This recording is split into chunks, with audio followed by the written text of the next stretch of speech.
Today's tutorial is about the facial feature differences when drawing men versus women.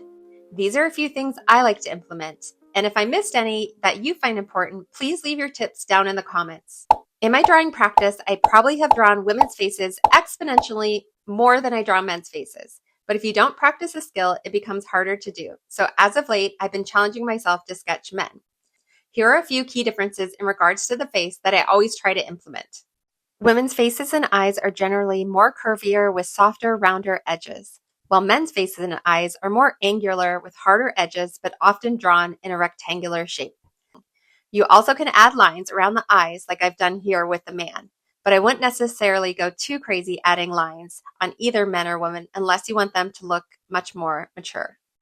With women, you can play around with the eyelashes. I would not add too many individual lashes, but just one or two at the ends of the eyes works great to convey a more feminine look.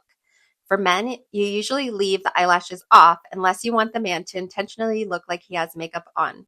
A woman's eyebrows are more angular, thin, and rounded. Women pluck and shape their eyebrows much more, so that can be shown in the drawing.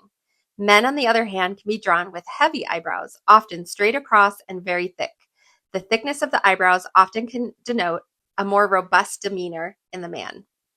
Women's necks usually are always drawn thin, while men's are drawn thicker. As for the ears, they can be the same, and there's usually no difference, except sometimes women can have more petite ears in size, and you can have lots of fun playing around with the earrings. For women's lips, there are a lot of options in color and shape. This is the fun part. You can choose any lip color shade you like, whereas men's lips are usually skin tone color. Little details on the women's lips include making the top lip curvier for a feminine look or adding a glistening shape on the lower lip to look like makeup. As for a man, I will sometimes leave off the bottom lip altogether and just show the shadow below the lip so it looks more natural. Women can be shown with rosier cheeks and pinks to portray makeup, while men can be clean shaven or shown with stubble. Overall, I hope you found some of these tips helpful. Like and subscribe if you want to learn more. Have fun and happy creating!